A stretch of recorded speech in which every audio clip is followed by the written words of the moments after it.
Deux chats, même espèce, même charme félin.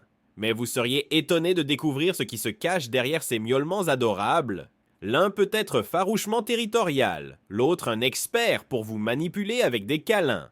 L'un peut disparaître pendant des heures, l'autre vous suivra jusque dans la salle de bain. Et le plus surprenant, ces différences vont bien au-delà de l'instinct. Elles influencent leur relation avec vous, avec les autres chats et même avec leur environnement. Si vous envisagez d'adopter un chat ou que vous voulez enfin comprendre le comportement du vôtre, préparez-vous. Ce que vous allez découvrir changera à jamais votre regard sur votre compagnon à quatre pattes. Premier, comportement général, indépendance contre affection constante.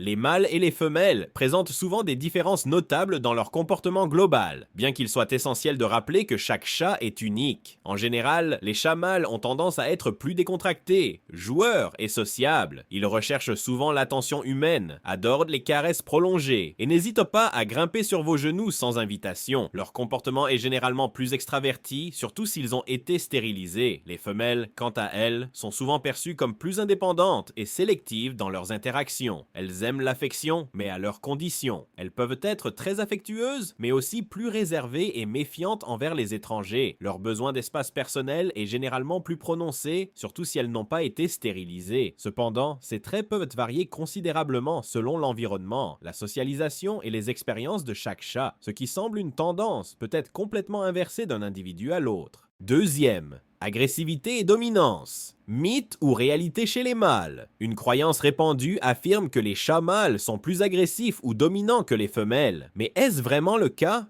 En réalité, tout dépend du statut reproductif du chat. Un mâle non castré est bien plus susceptible d'adopter des comportements dominants. Marquage urinaire, bagarres avec d'autres chats et besoin constant d'établir un territoire. Cependant, une fois castré, le comportement du mâle change radicalement. Il devient plus docile, affectueux et moins territorial. En revanche, certaines femelles non stérilisées peuvent aussi faire preuve de comportements territoriaux intenses, en particulier si elles sont en chaleur ou si elles élèvent des petits. Leur agressivité est souvent liée à la protection du nid ou à des phases hormonales. Ainsi, il serait trop simpliste d'associer l'agressivité uniquement au sexe du chat. Ce trait est bien plus influencé par les hormones, le contexte social et les expériences antérieures que par le fait d'être mâle ou femelle. Troisième, affection et attachement. Qui aime le plus les câlins? Lorsqu'on parle d'affection, beaucoup pensent immédiatement que les femelles sont plus tendres, plus maternelles, et donc plus enclines à chercher le contact. Pourtant, dans la réalité, les mâles, surtout s'ils sont castrés, se montrent souvent bien plus collants que leurs homologues femelles. Ils peuvent passer des heures à ronronner sur les genoux, à suivre leur humain de pièce en pièce et à demander des câlins de manière insistante. Les femelles, quant à elles, sont parfois plus indépendantes. Cela ne signifie pas qu'elles n'aiment pas leur humain, mais plutôt qu'elles ont une manière différente de démontrer leur attachement. Elles peuvent être plus sélectives, préférer des moments calmes et courts de tendresse, ou montrer leur affection en dormant à côté de vous plutôt que sur vous. En bref, les chats mâles ont souvent une réputation de potes collants, tandis que les femelles gardent un peu plus de mystère.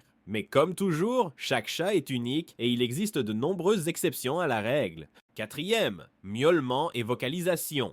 Qui parle le plus? Vous pensez que les femelles miaulent davantage? Détrompez-vous. Bien que cela puisse varier selon la race, le tempérament et l'environnement, il est souvent observé que les mâles, surtout non castrés, sont beaucoup plus bruyants que les femelles. Lorsqu'ils cherchent une partenaire ou défendent leur territoire, leurs miaulements peuvent devenir intenses, puissants et parfois même dérangeants. Les femelles, en revanche, sont généralement plus discrètes. Elles miaulent aussi, bien sûr, surtout lorsqu'elles sont en chaleur ou qu'elles veulent de l'attention. Mais leur manière de s'exprimer est souvent plus douce, plus ponctuelle. Il existe aussi des cas où, indépendamment du sexe, le chat discute constamment avec son humain. Certains chats, mâles ou femelles, développent une vraie habitude de communiquer vocalement, surtout s'ils ont grandi dans un environnement où on leur répondait. Mais si l'on parle en général, les mâles, notamment entiers, gagnent haut la patte le trophée du bavard.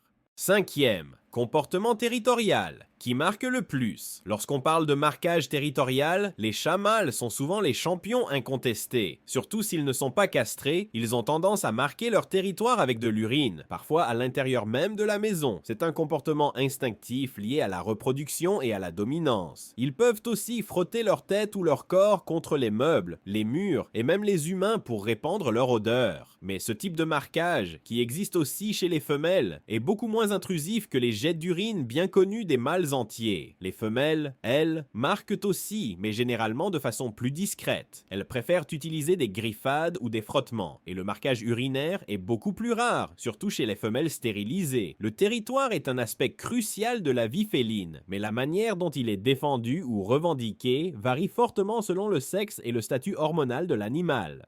Sixième activité physique. Différence dans le niveau d'énergie et les comportements ludiques. Les mâles et les femelles présentent des différences notables lorsqu'il s'agit de leur niveau d'énergie et de leur préférence pour l'activité physique. En général, les mâles ont tendance à être plus joueurs et actifs, cherchant souvent des occasions de courir, sauter ou chasser des objets. Cela est particulièrement vrai pour les jeunes mâles qui peuvent être très énergiques et vouloir constamment jouer. Les femelles, bien qu'elles soient également actives, ont tendance à être un peu plus calmes, préférant des activités plus modérées comme se reposer sur un fauteuil ou jouer à des jeux plus tranquilles, comme attraper une balle ou un fil. Cela ne veut pas dire qu'elles n'ont pas d'énergie, mais elles préfèrent des périodes de jeu plus courtes et peuvent s'épuiser plus rapidement que les mâles. Cependant, il est important de noter que le comportement physique peut aussi être influencé par la stérilisation.